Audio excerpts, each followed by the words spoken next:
क्या हुआ गणेश? तुम यहाँ स्वर्ग के द्वार तक आकर अचानक रुक क्यों गए? चलो भीतर, माँ प्रतीक्षा कर रही होंगी।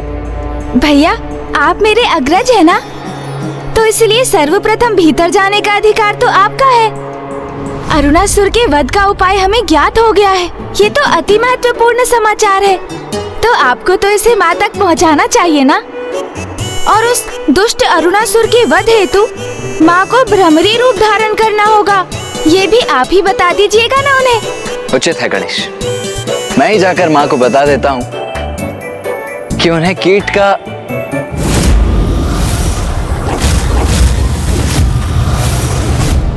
ओह, तो गणेश ने बड़ी चतुराई से माँ तक ये समाचार पहुँचाने का भार मुझ पर ही डाल दिया। और कीट का रूप धारण कर उस दुष्ट अरुणासुर का वध करना है, इतना ही तो कहना है ना आपको भैया। हाँ, वो तो है। वो गणेश, मैं ये सोच रहा था कि अब मैं हाँ कहने के पश्चात गणेश को कैसे बताऊं कि वो कार्य मैं क्यों नहीं कर सकता।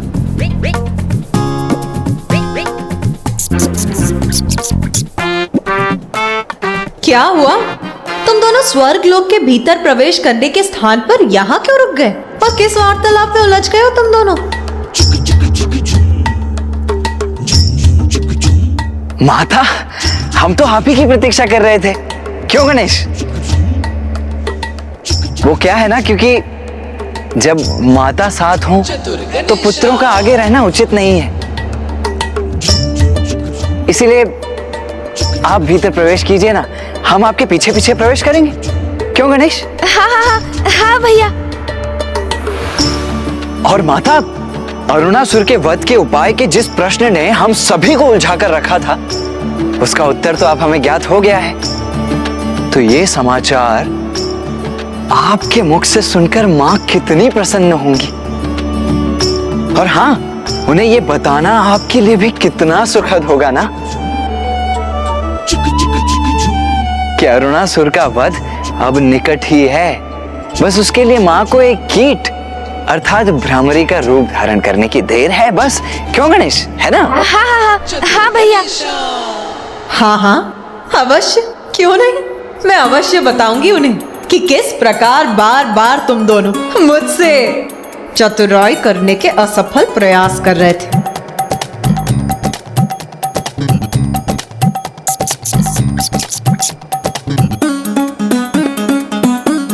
भैया, माता तो समझ गई। समझूंगी नहीं, कदाचित तुम दोनों ये भूल गए मैं माता हूँ तुम्हारी। माता, ये गणेश भी ना चतुराई किए बिना रह ही नहीं सकता है। अरे इसमें चतुराई की क्या बात है भैया? आप बड़े हैं ना, तो आपका कर्तव्य है कि आप ये समाचार माँ तक पहुँचाएं। किंतु मैं तो उनका पुत्र हूँ।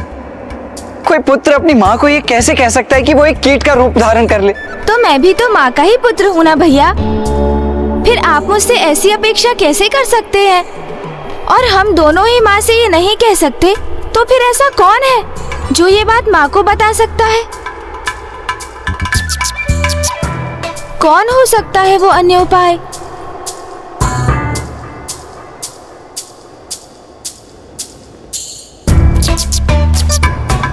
मूषक जी।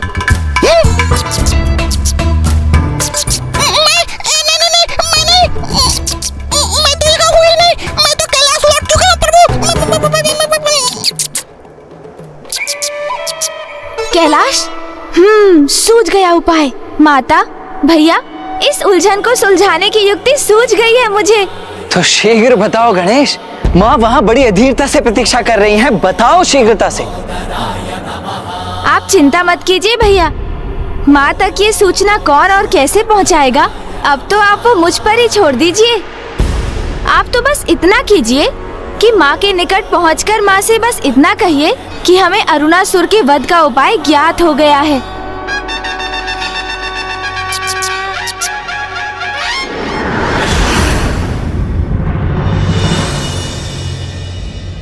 पुत्र कार्तिकेय, पुत्र, तुम तो गणेश की सूचना प्राप्त करने गए थे ना, तो कहो गणेश कुशल तो है ना? हाँ माँ, गणेश तो पूर्ण रूप से सकुशल है। तो फिर कहाँ है वो? अरुणासुर के वध का उपाय ज्ञात कर। वो अभी तक लौटा क्यों नहीं पुत्र?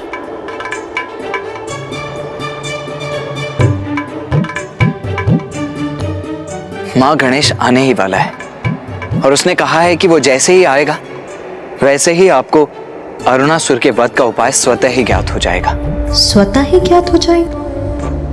किंतु कैसे? अब ये कौन सी युक्ति है पुत्र गणेश की? पिताश्री, माँ को दिए वचन को पूर्ण करने में मेरी सहायता करने की कृपा कीजिए। पुत्र, जो तुम चाहते हो मेरा वो करना उचित नहीं। क्यों पिताश्री, क्यों उचित नहीं है? उसमें क्या हानि हो सकती है भला? आपने तो माता के लिए अनेकों रूप धारण किए हैं। आपने क्या कुछ नहीं किया उनके लिए? माँ के प्रत्येक शक्तिपीठ पर भैरव रूप में उनके साथ रहते हैं आप। माँ के ही निवेदन पर आपने योगी रूप को त्याग कर अपना मनोहर रूप धारण किया था। इसलिए पिताश्री, अब माता के भ्रमर अर्थात उन्हें भ्रामरी रूप धारण करवाने के लिए आपको ये नवीन रूप धारण करना ही होगा। मैं जो कह रहा हूँ उसमें क्यों संकोच कर रहे हैं आप पिताश्री? पुत्र, मैं ऐसा कर सकता तो अवश्य करता, किंतु मुझे संकोच इसलिए हो रहा है कि मुझे ऐसा करते देख अन्य सभी क्या सोचेंगे, और ब्रह्मदेव और नारायण,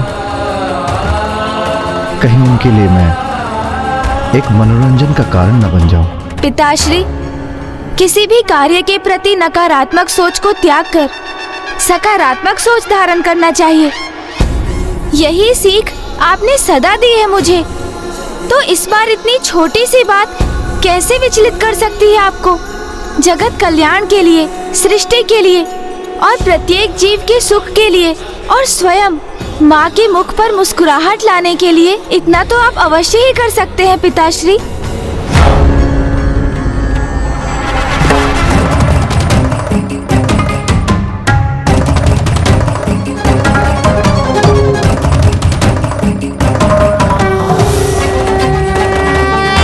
अधिक विचार मत कीजिए पिताश्री। जगत के जीवों की भलाई के लिए, माता की मुस्कुराहट के लिए मेरा अनुरोध स्वीकार कीजिए।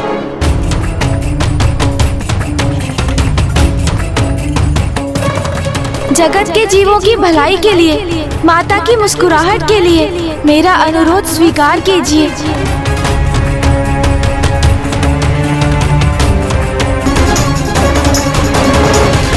उचित है पुत्र, जो तुम चाहते हो मैं धारण करूंगा वो रूप। फिर तुम मुझे उस रूप में स्वर्ग लोक ले जाओगे, जहां तुम्हारी माँ तुम्हारी प्रतीक्षा कर रही है।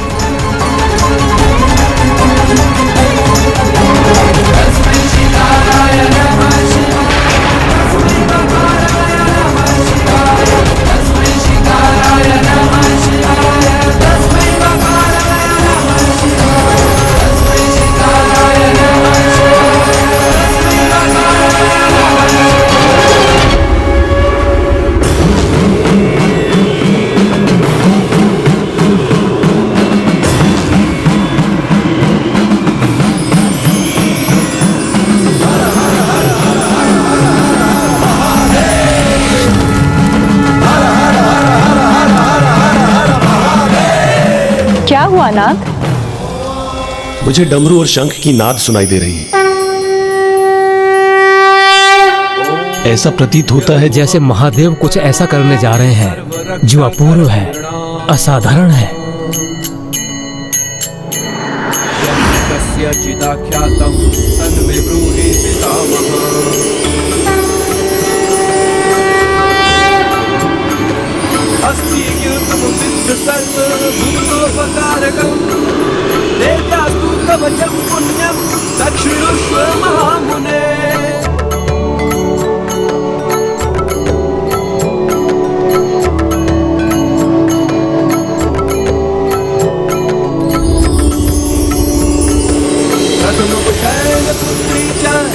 अद्भुत! इस रूप को धारण करने के लिए आपका कोटि कोटि धन्यवाद पिताश्री। मुझे आज्ञा दीजिए पिताश्री, ताकि मैं आपको इस सहस्त्रार कमल पुष्प के रूप में माँ के समक्ष लेकर जा सकूं।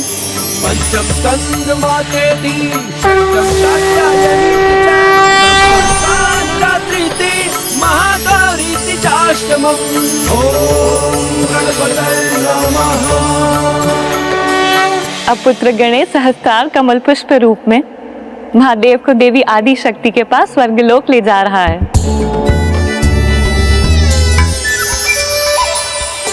अपनी पत्नी के प्रति अपना प्रेम व्यक्त करने के लिए महादेव ने कमल पुष्प रूप धारण कर लिया है। और आप प्रभु, आपने तो कभी अपने भार्या के केसों में एक फूल तक भेंट नहीं किया।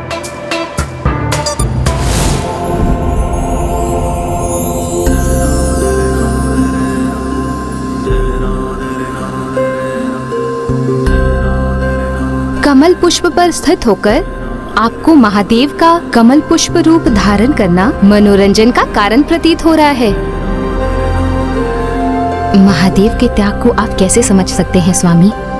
स्वयं कमल पुष्प पर विराजमान अवश्य रह सकते हैं, किंतु महादेव के समान मान अपमान की चिंता किए बिना अपनी पत्नी के मुख पर मुस्कुराहट देखने के लिए अपनी पत्नी के लिए निसंकोच इस प्रकार पुष्प रूप धारण कर सकते हैं क्या आप?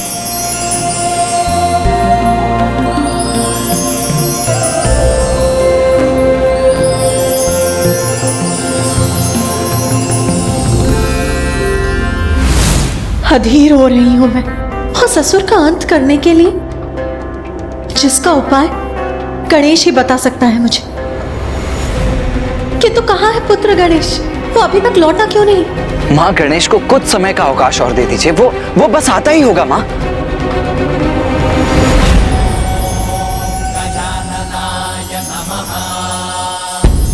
पिताश्री, मैं आपको यहाँ कहाँ स्थापित करूँ?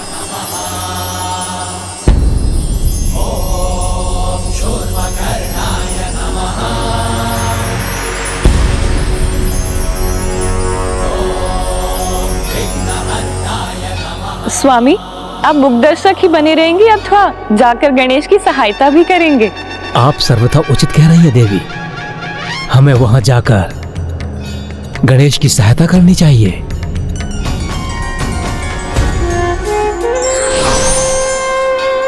इस दिव्य कमल को यहाँ स्थापित करने के लिए कोई दिव्य स्थान ही नहीं है। चिंता न करो पुत्र गणेश, इस पुष्प के लिए उपयुक्त स्थान तुम्हें शीघ्र प्राप्त होगा।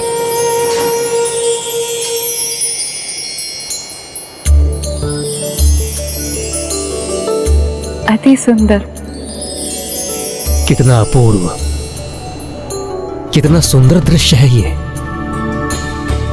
अद्भुत। कितनी असाधारण दिव्यता है इस दिव्य कमल पुष्प की। कमल पुष्प कितना भी दिव्य क्यों ना हो, किंतु उसका उपयुक्त स्थान कीचड़ ही होता है। यही तो मेरी उलझन का कारण है माता। स्वर्गलोक में कीचड़ कहाँ से उत्पन्न करूं? जब जगत कल्याण हेतु महादेव पुष्प का रूप धारण कर सकते हैं तो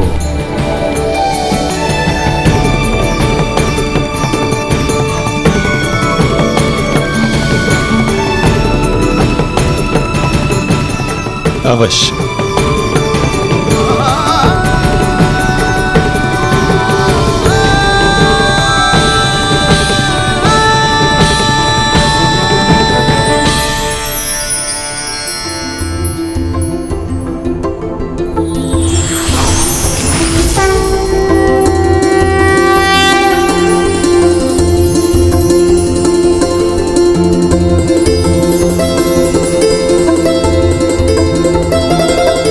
धन्यवाद मामा श्री, प्रभु श्री नारायण।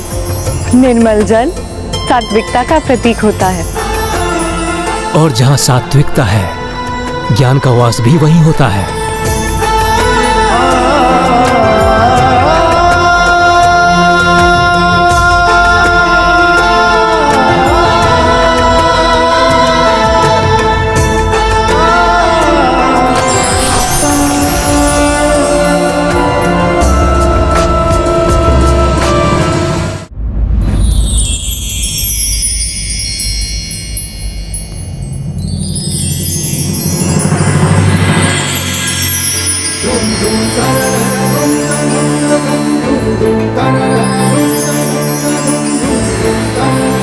नारायण की शुद्धता और निर्मलता का जब सृष्टि के समस्त ज्ञान के धारक ब्रह्मदेव से संयोग होता है, तभी उस स्थान पर पूर्ण ज्ञान रूपी सहस्त्रार कमल स्वयं महादेव के स्थित होने का आधार तैयार होता है।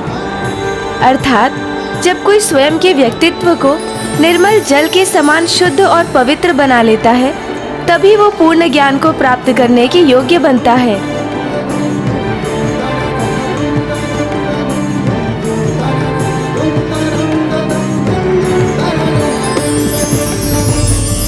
और सरल शब्दों में कहूँ तो यहाँ तीनों त्रिदेव इसका प्रतीक हैं।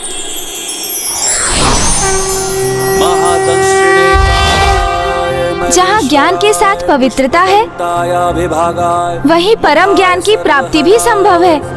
हिरण्यश्रवसे द्वारिणे भीमाय भीम पराक्रमाय ओम नमो नमः।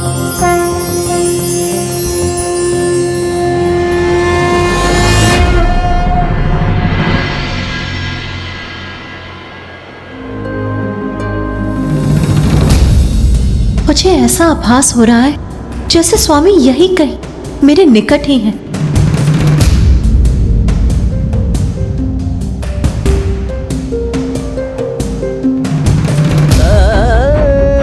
किंतु यदि वो मेरे निकट है तो मेरे सम्मुख क्यों नहीं आ रहे हैं?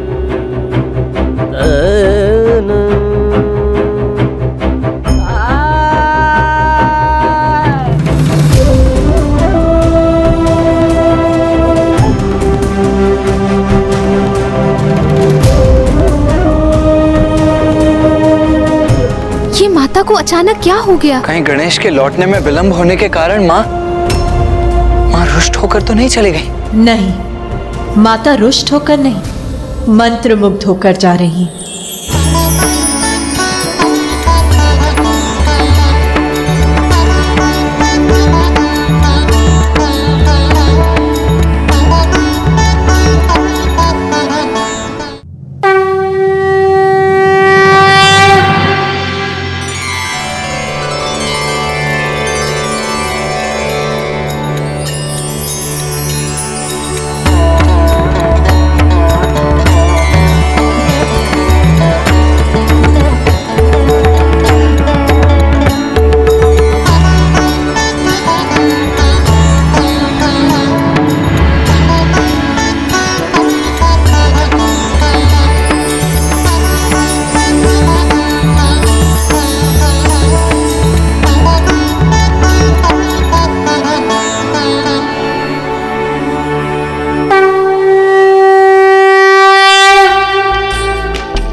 उमा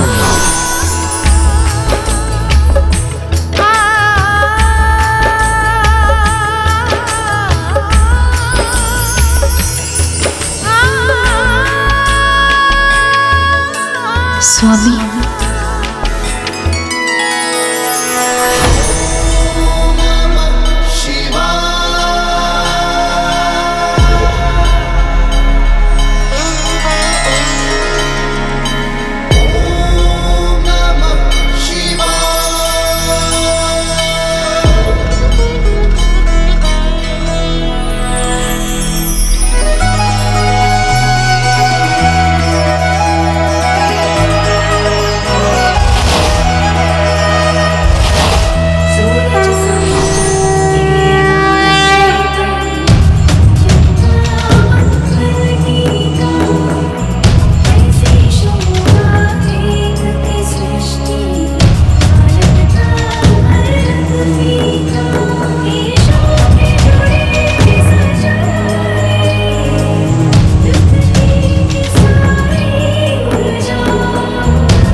अद्भुत है तुम्हारी युक्ति गणेश।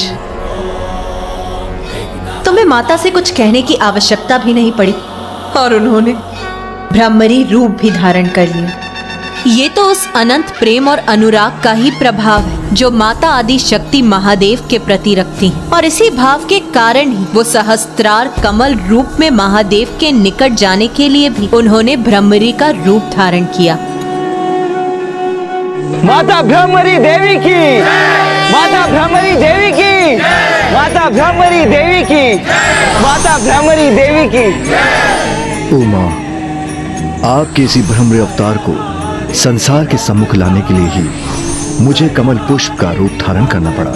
अरुणासुर को यही वरदान प्राप्त है कि उसका वध एक भ्रमरी द्वारा ही संभव हो, जिससे आप उस पापी के विनाश हेतु भ्रमरी रूप धारण करें। ब्रह्म, कीट, जननी, साधारण कीट हो या कोई अन्य जीव, सृष्टि के सभी चराचर जीवों की जननी मैं ही तो हूं। तो भला मुझे एक कीट का रूप धारण करने में क्या आपत्ति होती स्वामी?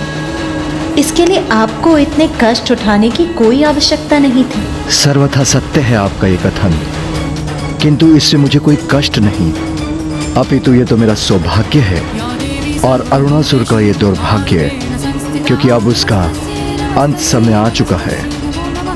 उसके पापों की गागर भर चुकी है।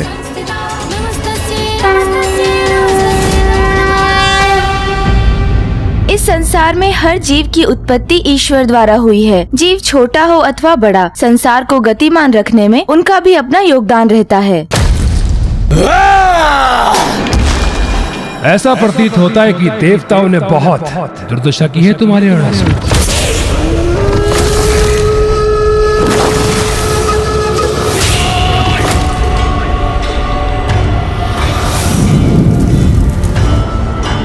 उन तुच्छ देवताओं में इतना सामर्थ्य कहां?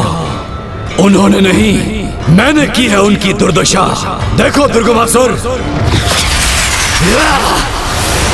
देखो देखो दुर्गमासुर, देखो। तो फिर तुम्हारे भवन को इस प्रकार नष्ट भ्रष्ट किसने किया? था एक तुच्छ गजमुख बालक, जिसे कम आंकने की भूल कर बैठा मैं, क्योंकि मेरा भवन इतनी सरलता से पूर्ण रूप से नष्ट नहीं हो सकता, क्योंकि जितना वो थल के ऊपर है उतना ही थल के नीचे भी उसका निचला भाग तो अभी पूर्ण रूप से सुरक्षित है। इसीलिए तुम्हें कोई चिंता करने की आवश्यकता नहीं दुर्गमासुर। उचित कह रहे हो तुम अरुणासुर, चिंता करने की आवश्यकता मुझे नहीं अपितु तुम्हें है, क्योंकि तामसिक माता के अनुसार वो गजमुख बालक तुम्हारे मृत्यु का भेद ज्ञात चुका है। असंभव!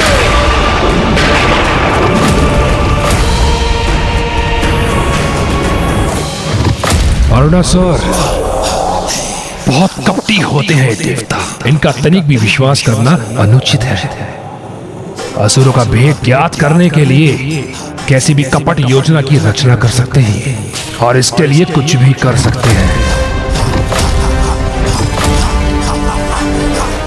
यहाँ तक कि वर्तमान से अतीत में यात्रा भी कर सकते हैं और ये ज्ञात कर सकते हैं तुम्हारी मृत्यु एकमात्र 6 पांव वाले कीट के द्वारा ही हो सकती है, जिसका स्वर ब्रह्मनाद के समान गूंजता हो। इससे कैसे ज्ञात हुआ मेरा रहस्य, अर्थात सत्य कह रहा है ये, मेरे वध का भेद उजागर हो गया। इसलिए तुम्हें सावधान करने आया हूं मैं। तुम्हारे पास बस 2 ही अवस्था है, या तो भीषण युद्ध के लिए तैयार हो जाओ, अपितु अपने निर्मम वध के लिए।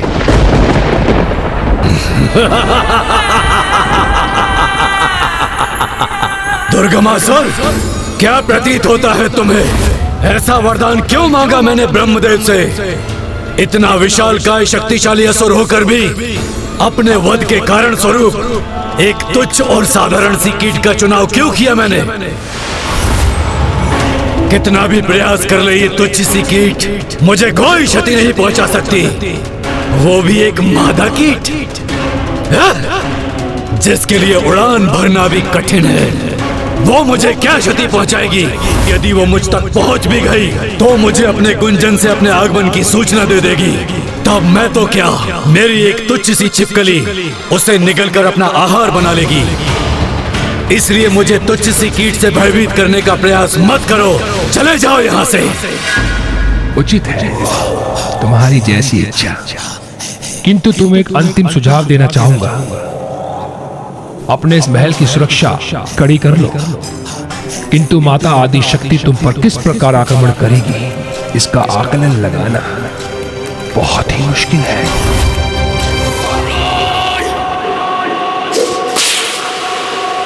किंतु माता आदि शक्ति तुम पर किस प्रकार आक्रमण करेगी, किंतु माता आदि शक्ति तुम पर किस प्रकार आक्रमण करेगी बहुत ही इसका आकलन लगाना बहुत ही मुश्किल है। एक तुच्छ सी मादा कीट असुर महावीर अरुणासुर का कुछ नहीं बिगाड़ सकती।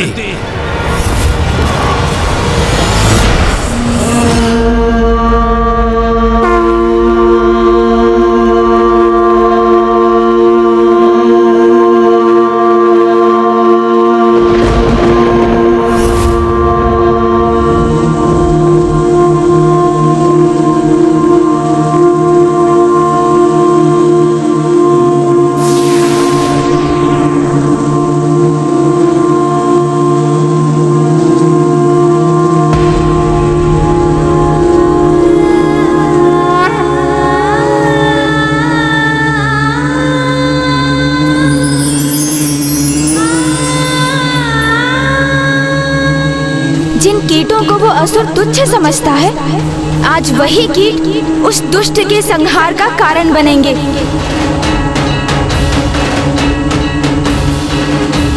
एक आंधी का रूप लेकर जाएंगे वहां और इस ब्रह्मांड से उस दुष्ट का अस्तित्व ही मिटा देंगे।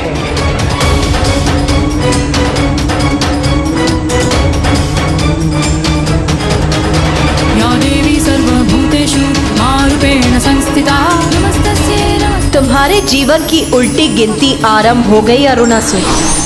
आज तुम्हें ये ज्ञात होगा कि किसी की तुच्छता का आधार उसका आकार नहीं, उसका आचरण होता है।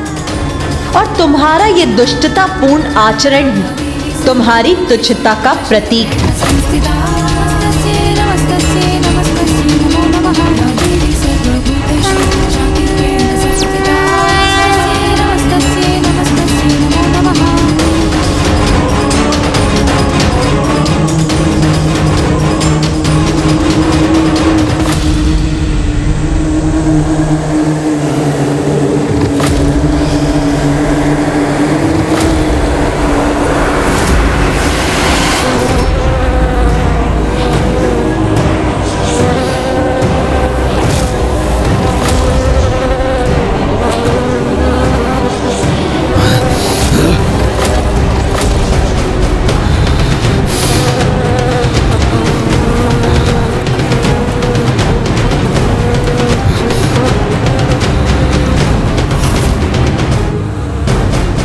जब कोई कीट यहाँ पर है ही नहीं तो उनसे उत्पन्न ये ध्वनि कहां से आ रही है?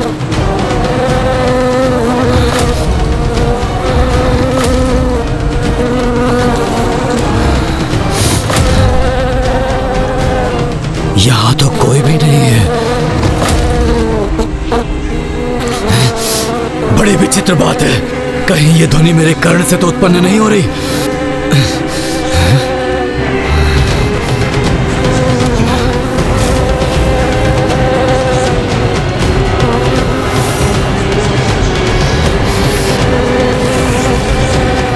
ए प्यारी, तुम्हें ये भिनभिनाहट सुनाई दे रही है? नहीं।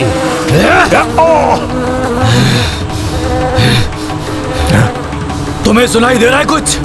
नहीं। ए तुच्छ प्रेरियो, क्या कुछ श्रवण करने की शक्ति नहीं है तुम्हें? ये भिनभिनाहट जैसे असंख्य कीट एक साथ ध्वनि उत्पन्न कर रहे हैं, ये क्यों नहीं सुनाई दे रहा है तुम्हें?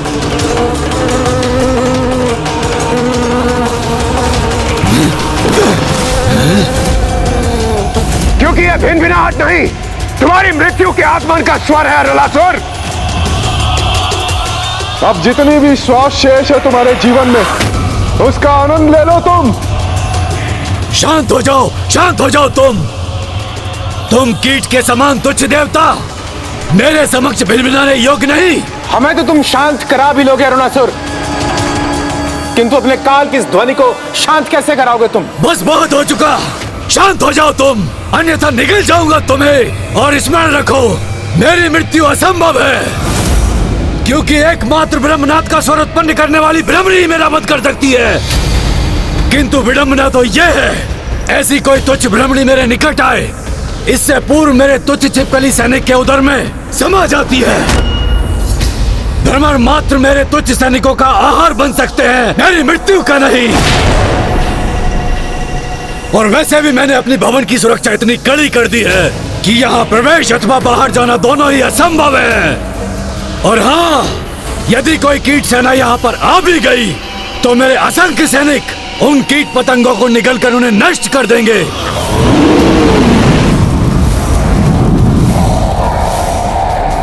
और यदि कोई मेरे प्रथम स्तर पर स्थित सैनिक से आगे भी बढ़ाया तो इस भवन के दूसरे स्तर पर तो मेरी चमगादड़ प्रहरियों की सेना से सामना करना होगा उसे, जिनमें से प्रत्येक चमगादड़ अकेला ही असंख्य कीटों का संहार करने में सक्षम है। और तब भी यदि कोई कीट शेष रह गया, तृतीय स्थल पर उन्हें मेरे विषैले अनुघातक सैनिकों के प्रहारों का सामना करना होगा, जिनके छोड़े विषैले द्रव्य किसी भी प्रकार के कीट का अंत करने में सक्षम है। और यदि कोई कीट किसी प्रकार वहां से आगे बढ़ भी आया तो उसके अगले तल पर, जो इस तल से एक तल ऊपर है जहां हम स्थित हैं, ऐसा विनाशकाय धूम्र प्रवाह कर रहे हैं मेरे सैनिक कि कोई भी कीट वहां से आगे नहीं बढ़ सकता।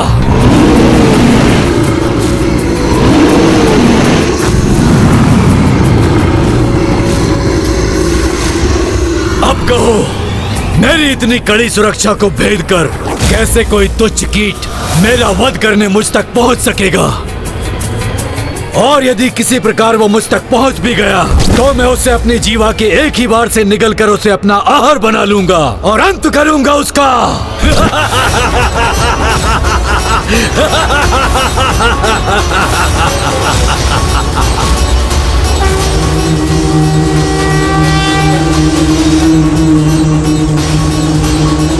प्रहरी, कहाँ मर गए हो सभी?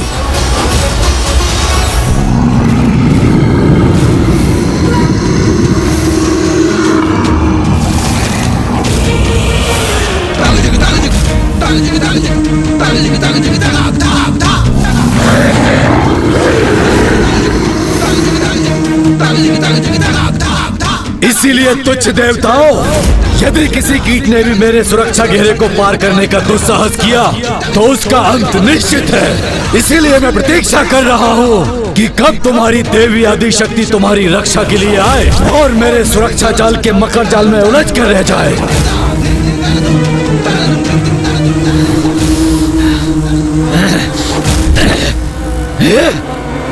फिर से ये अप्रिय भिनभिनाहट ध्वनि का श्रवण हुआ मुझे। ध्यान से सुनो और देखो अरुणासुर, कहीं ये माता के आगमन का ही संकेत तो नहीं, क्योंकि वो यहां अवश्य पहुंचेंगी और जब ऐसा होगा तो निरर्थक हो जाएंगे तुम्हारे ये दम भरे वचन और अंत होगा तुम्हारा, अंत होगा तुम्हारा, अंत होगा तुम्हारा।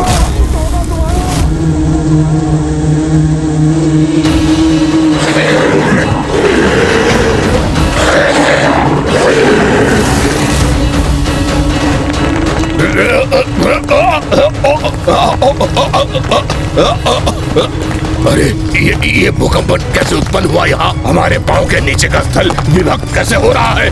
क्या हो रहा है ये?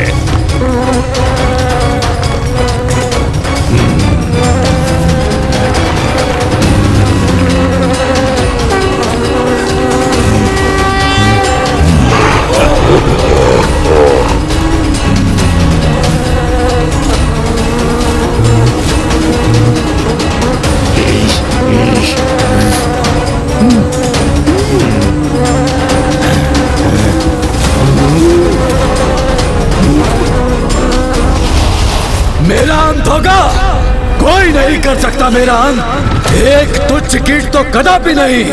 मैं सर्वशक्तिशाली विशालकाय असुर, तुम्हारे रक्षक अथवा तुम्हारी भिनभिनाहट से कदापि विचलित नहीं होऊंगा। मैं कोई आवश्यकता नहीं है मुझे ध्यान देने की। यदि है किसी में इतना साहस तो मेरे सुरक्षा घेरे को पार कर मुझ तक पहुंच कर दिखाए।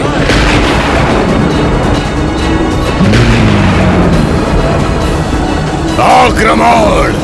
नष्ट कर दो इन्हें। असुर महानायक अरुणासुर की जय! असुर महानायक अरुणासुर की जय! असुर सैनिकों, भस्म कर दो इन्हें। और अगर फिर भी कोई कीट शेष रह जाए तो उसे जीवित निगल जाओ।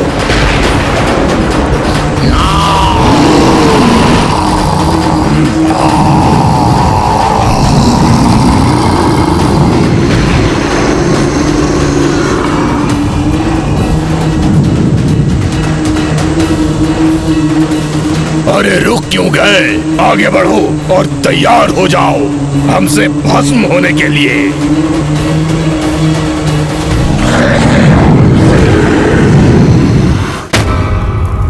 माता, मेरे दो महाशत्रुओं दुष्ट असुर अरुणासुर और आपकी प्रिय देवी आदि शक्ति का परस्पर युद्ध होने जा रहा है। और आज इन दोनों में से किसी एक का इस युद्ध में अंत तो निश्चित है।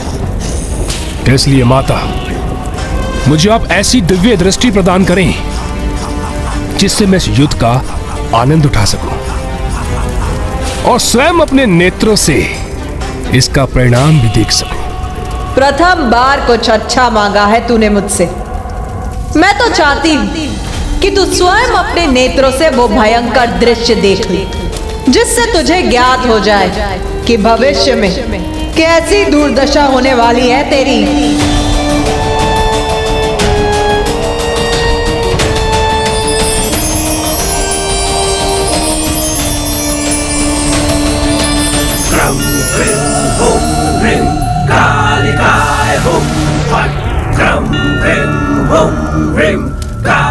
धन्यवाद माता, धन्यवाद माता। किंतु स्मरण रहे, मेरी कोई भी दुर्दशा नहीं कर सकता। यदि आज किसी की दुर्दशा होगी तो देवी आदि शक्ति की, क्योंकि मेरे सावधान करने पर अरुणासुर ने अपने भवन के भिन्न तलों पर ऐसे सुरक्षा घेरे स्थापित किए हैं कि किसी एक कीट का उसे पार करना कदापि संभव नहीं। मृत्यु जब आती है मूर्ख तो असंभव होता है उसे रोकना। विश्वास नहीं होता ना तुझे मेरे शब्दों पर? तो स्वयं देख।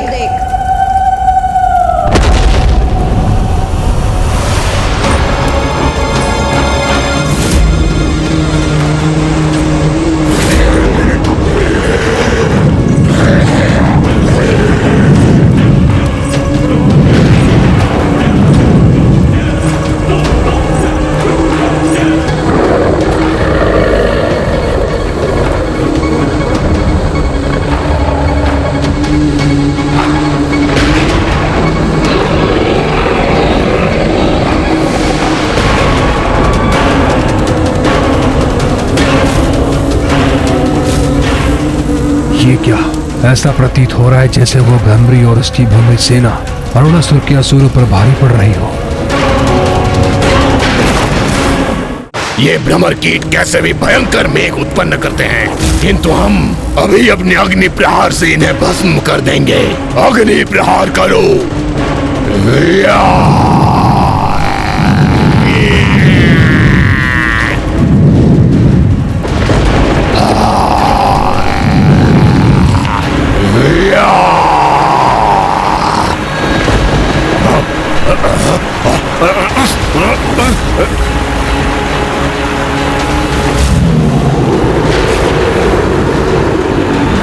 ये वर्षा हमारी अग्नि को शांत कर रही है। हम अग्नि प्रहार करने में असमर्थ हो गए हैं। अब क्या करें हम?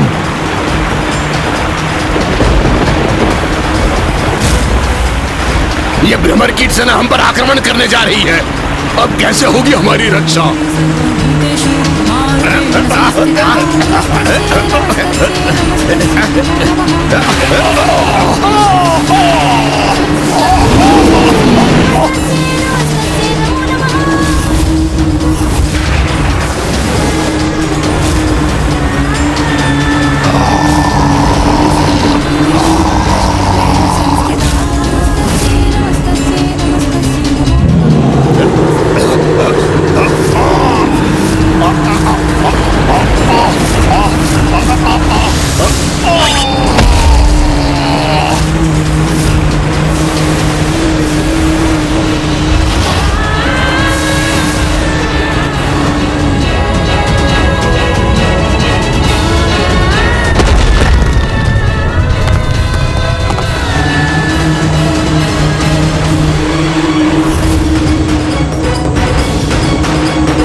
ये अरुणासुर कर क्या रहा है? अपने सैनिकों का नेतृत्व स्वयं करने क्यों नहीं आ रहा है? माताओं, अब तो माँ ने भ्रमरी रूप धारण कर लिया है और अब तक तो उन्होंने अरुणासुर पर आक्रमण भी कर दिया होगा, किंतु पिताश्री अपने वास्तविक रूप में क्यों नहीं लौट रहे हैं? कदाचित जब तक माता के माता भ्रमरी रूप का उद्देश्य पूर्ण नहीं होता, महादेव भी अपने इसी रूप में रहेंगे। जब तक महादेव अपने मौलिक रूप में नहीं लौटेंगे, तब तक ब्रह्मदेव और स्वामी श्री हरि नारायण भी इन्हीं रूपों में रहेंगे। किंतु हमें इसके लिए तो इस युद्ध के अंत की प्रतीक्षा करनी होगी। मुझे एक बात की चिंता है कि उस दुष्ट असुर ने स्वयं को सुरक्षित रखने के लिए कुछ तो उपाय किया होगा।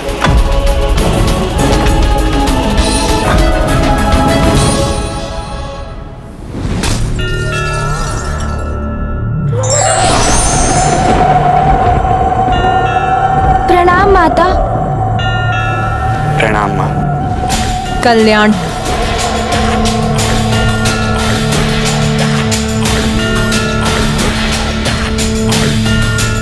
अपने भवन के भिन्न तलों में अपनी सुरक्षा हेतु भांति भांति के सुरक्षा घेरे स्थापित किए हैं उस असुर ने। जैसे कि कीट पतंगों को अपना आहार बनाने वाले चमगादड़, विषैले द्रव्यों को उत्पन्न करने वाले छिपकली असुर और उष्णता और धूम का प्रवाह करने वाले असुर।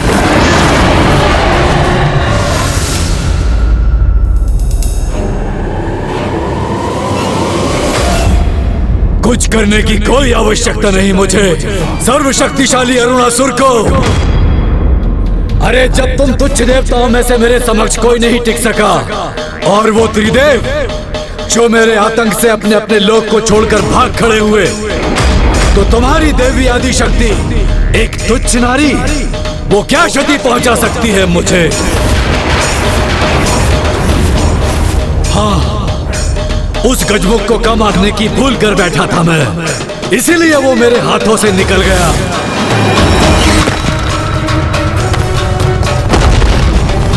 किंतु वो पुनः मेरे समक्ष आया तो कदापि शेष नहीं रहेगा वो।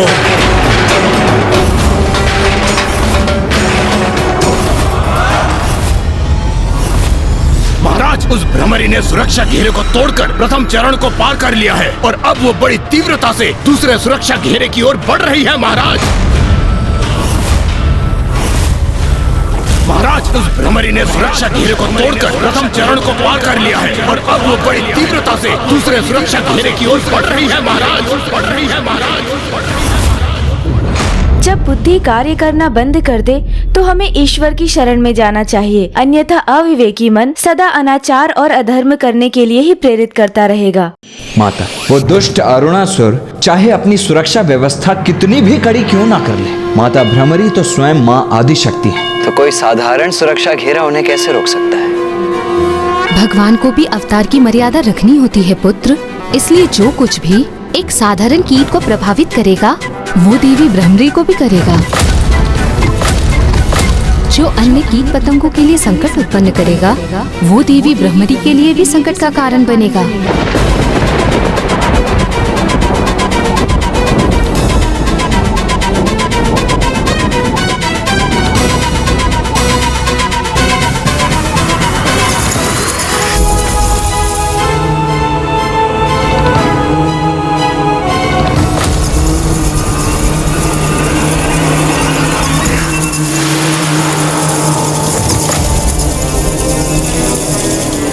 यहां तक तो पहुंच गई भ्रमरी अपनी भ्रमर कीट सेना के साथ, किंतु यहां से आगे कैसे बढ़ेगी? क्योंकि ये चमगादड़ कुछ ही क्षणों में ऐसे असंख्य कीट पतंगों को निकलकर अपना आहार बना सकते हैं। ये सेना और भ्रमरी देवी दोनों का शीघ्र अंत करेंगे।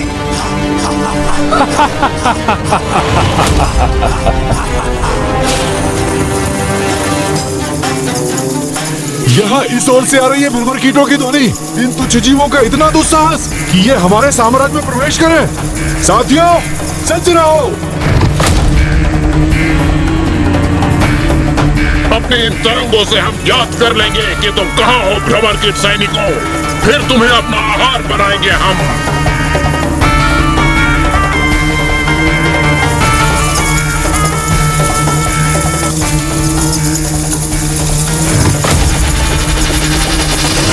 अरे कहाँ गई?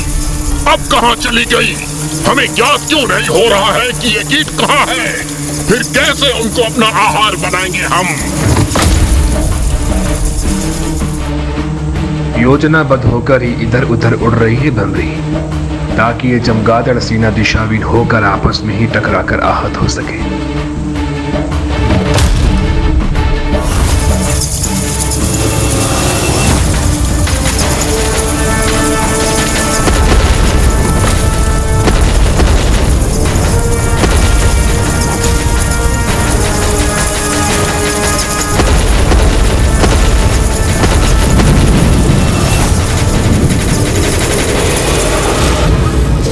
संभव असंख्य चमगादड़ एक भ्रमर कीट को बिना क्षति पहुंचाए नष्ट हो गए।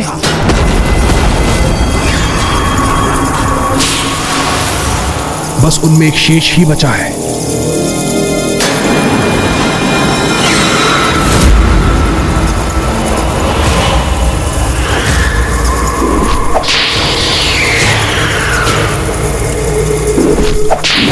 ये दुष्ट मेरी सेना को क्षति पहुंचाने का दुस्साहस कर रहा है।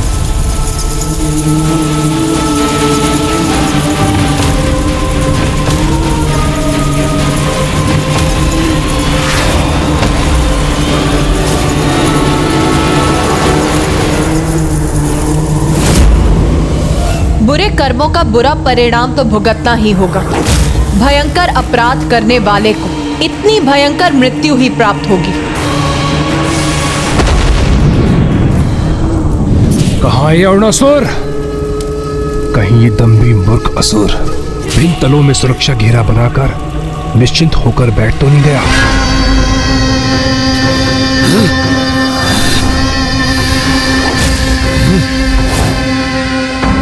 क्योंकि ये भिनभिनाहट नहीं, तुम्हारी मृत्यु के आगमन का स्वर है अरुणासुर। कहीं ये माता के आगमन का ही संकेत तो नहीं, क्योंकि वो यहाँ अवश्य पहुंचेंगी।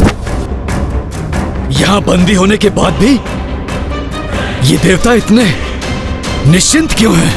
क्या है उनके विश्वास का कारण? यहाँ एक बार मुझे अपने सुरक्षा घेरों का निरीक्षण कर लेना चाहिए। भले ही उस भ्रमरी ने मेरे प्रथम पड़ाव के सुरक्षा घेरे को भेद दिया हो, किंतु अब इससे आगे बढ़ते ही मेरे चमगादड़ असुर उन्हें क्षण भर में अपना आहार बना लेंगे। चौथा पड़ाव सुरक्षावद्ध है मेरा, और तीसरा तल भी।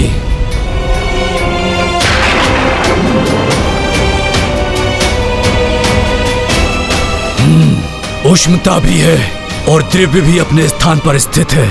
आगे देखता हूं।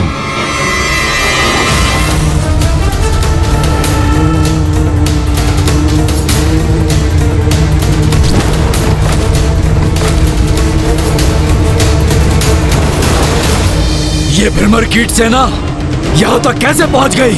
कैसे संभव है ये? इसका तो यही अर्थ है कि उसने दूसरे दल के सुरक्षा घेरे को ध्वस्त कर दिया।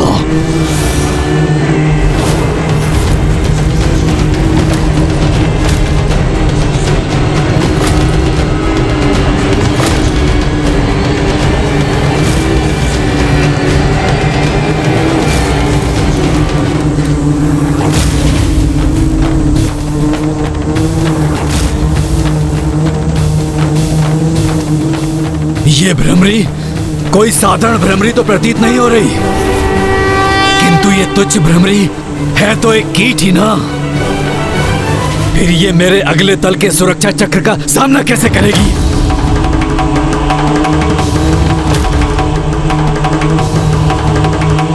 रुक जाओ।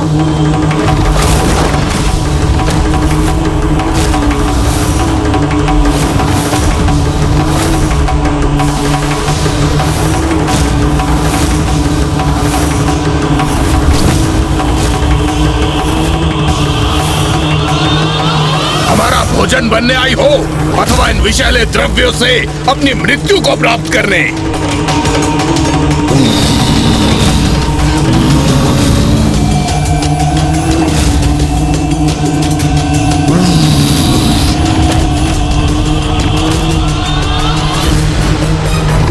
ये विषैली द्रव्य तो मेरी भ्रमर सेना को आहत कर रहे हैं। नहीं, मैं उनके प्राण संकट में नहीं डाल सकती। जाओ जाओ, लौट जाओ मेरी भ्रमर सेना। जाओ और लौटकर स्वयं को सुरक्षित करो।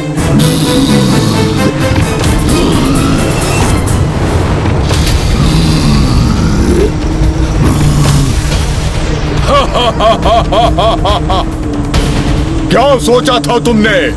हमें पार करके आगे बढ़ सकोगी तुम? देखा कैसी दुर्दशा हो गई तुम्हारी कीट सेना की।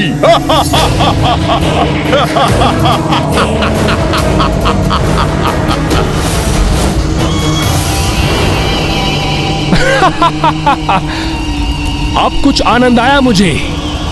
बधाई हो अरुणासुर, बधाई हो। यही दुर्दशा अब इस भ्रमरी की भी होगी। जो भी हो ये है तो एक तुच्छ कीट ही ना, जो कि छिपकलियों के निवास पर अपनी मृत्यु के लिए ही आई है। इनकी पीड़ा असहनीय है मेरे लिए। अब मेरा क्रोध इन दुष्ट असुरों का नाश करेगा।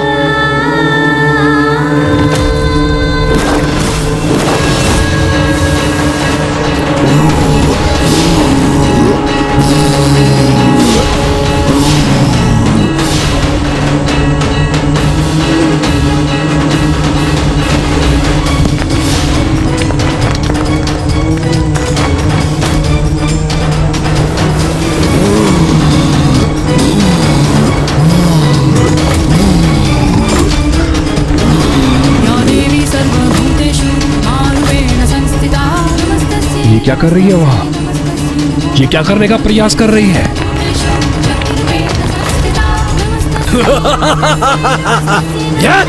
भयभीत हो गई ये भ्रमरी।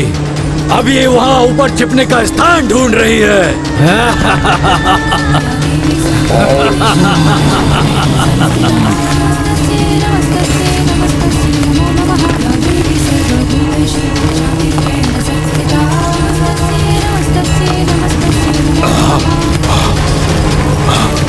ये क्या? ये धूलकण तो हमारे विषैले द्रव्यों को स्वयं में अवशोषित कर उन्हें निष्क्रिय कर रही है।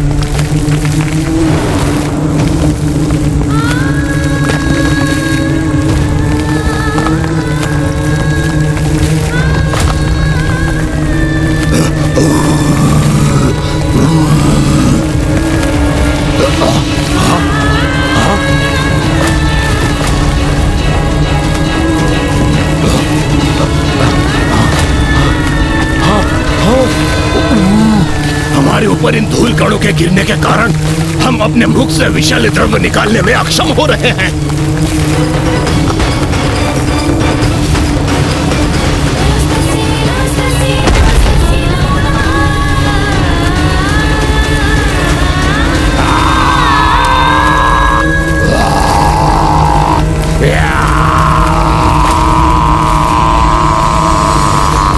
एक तुच्छ सी भ्रमरी ऐसे विनाश का कारण कैसे बन सकती है?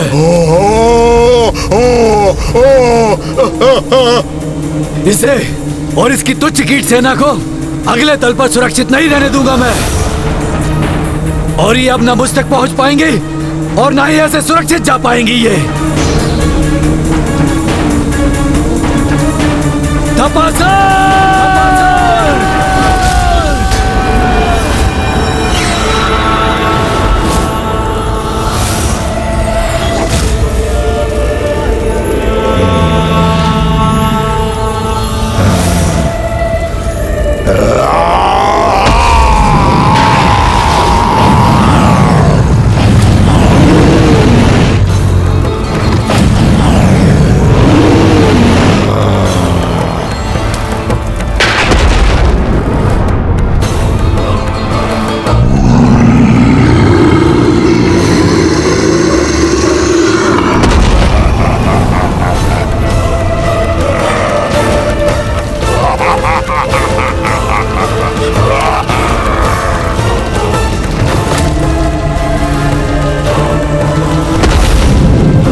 इस असुर द्वारा उत्सर्जित अग्नि ताप से मेरी भ्रमर सेना आहत हो रही है।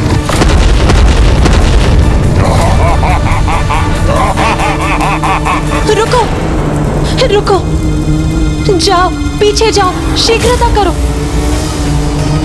इस असहनीय ताप में तुम में से किसी एक को भी झुलसते हुए नहीं देख सकती मैं।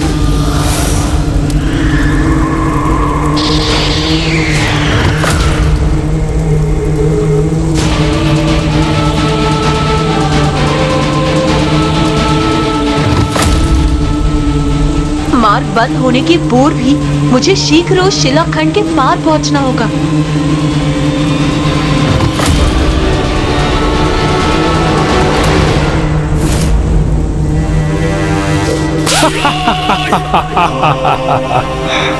अब क्या करेगी ये भ्रमरी देवी? इसके आगे तो मृत्यु इसकी प्रतीक्षा कर रही है और पीछे हटने का मार्ग अवरुद्ध है, इसलिए पीछे हटकर अपनी रक्षा करने में असमर्थ है। अब इस संपूर्ण भ्रमर सेना का अंत निश्चित है।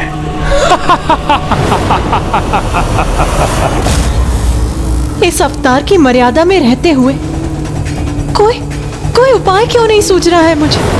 अचानक ये विघ्नहर्ता गणेश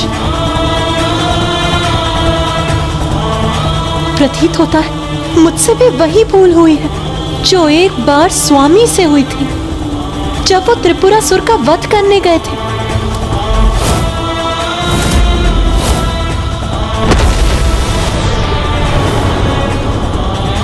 जिसे प्रथम पूज्य के स्थान पर स्वयं आपने और समस्त देवताओं ने स्थापित किया था, उसी परम पूज्य गणेश की पूजा करना भूल गए हैं आप। ये विघ्न उसी भूल का परिणाम। मुझे यहाँ की यात्रा आरंभ करने के पूर्व प्रथम पूज्य विघ्नहर्ता गणेश जी की पूजा करनी चाहिए थी।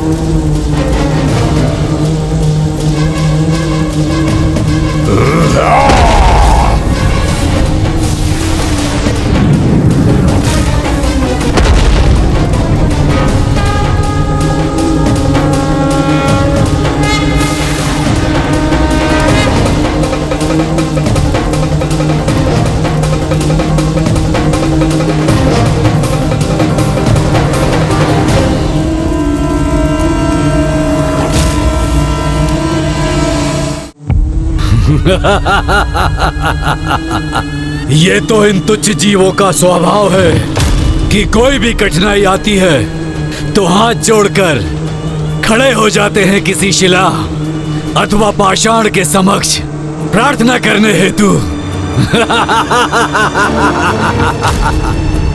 चलो करो प्रार्थना, मैं भी देखता हूँ कौन करता है तुम्हारी सहायता। ब्रह्मांड के कण कण में प्रभु का वास है। उनका तत्व है। इसीलिए श्रद्धा और भक्ति से साधारण पाषाण भी ईश्वर का रूप ले लेता है। इसीलिए हम सभी इस कण कण में बसे प्रभु के तत्व को श्री महागणपति जी का रूप मानकर उनकी प्रार्थना करेंगे।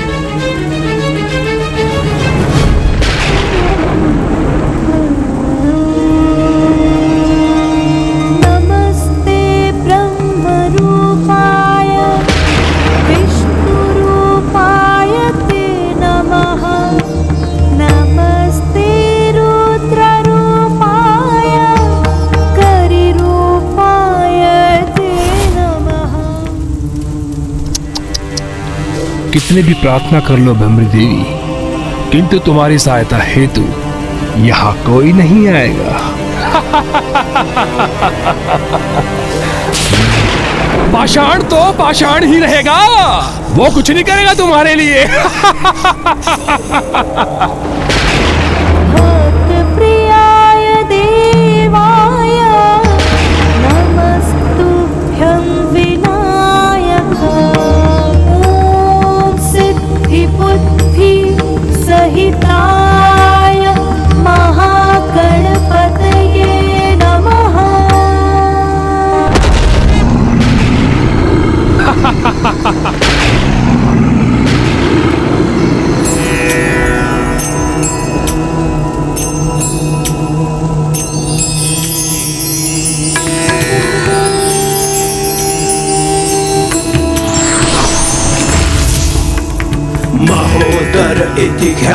ज्ञान ब्रह्म प्रकाश। हे विघ्नहर्ता महागणपति जी, इस युद्ध के आरंभ में आपका स्मरण ना करने की भूल हुई है मुझसे।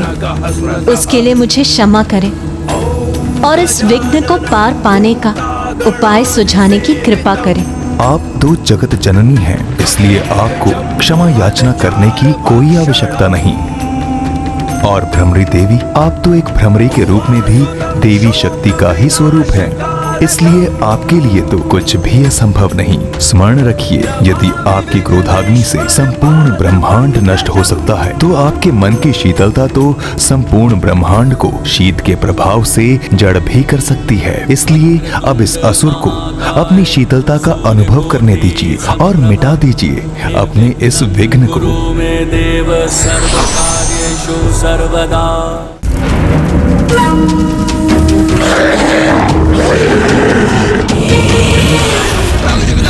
क्या हुआ अभी?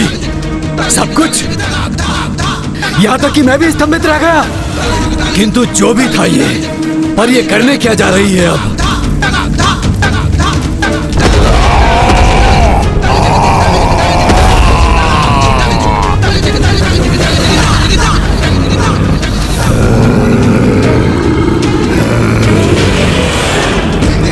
किसी ने ठीक ही कहा है, जब भी कीट पतंगों की मृत्यु आती है तो अग्नि की लपटों की ओर आकर्षित होती है।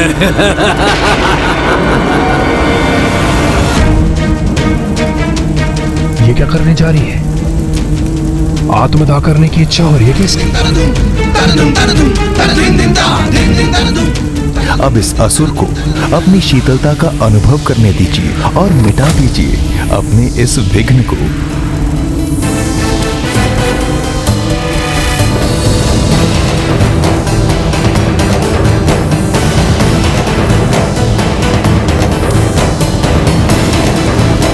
तपासुर की ताप से तो कोई भी सुरक्षित नहीं रहा। तुम भी सुरक्षित नहीं रहोगी दुष्ट भ्रमरी।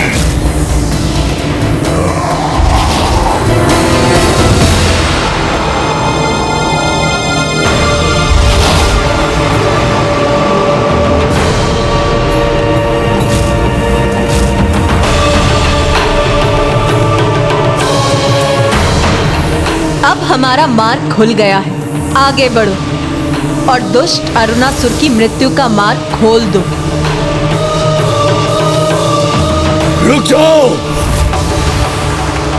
हमारे स्वामी, हमारे महाराज, अरुणासुर तक पहुंचना इतना सरल नहीं है। यह मायावी सुरंग किसी भी बाहरी उपस्थिति का आभास कर इतने शीघ्र बंद होती है कि कोई कितनी भी तीव्र गति से आगे बढ़े, लेकिन इसको पार नहीं कर सकता।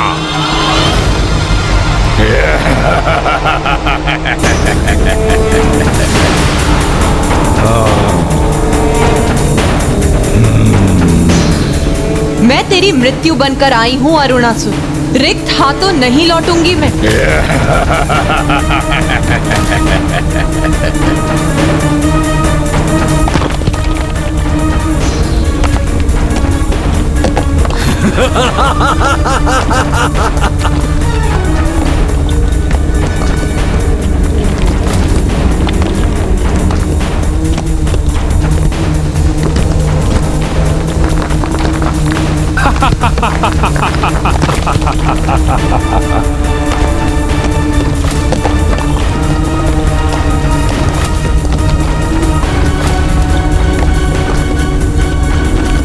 अरे ये तुच्छ भ्रमरी तो इस प्रकार अन्य दल का मार्ग बना लेगी। मुझे किसी भी प्रकार इसे रोकना ही होगा।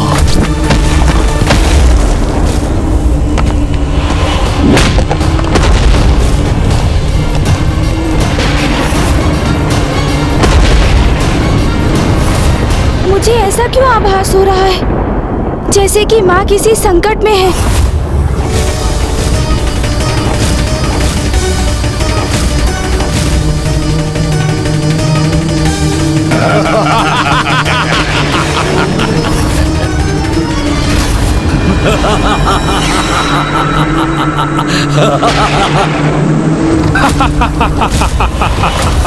अरे ये देवी तो उलझ गई बेचारी। मैंने संदेश भेजा था तुम्हें। अरुणासुर तक इतनी सहजता से पहुंचा नहीं जा सकता।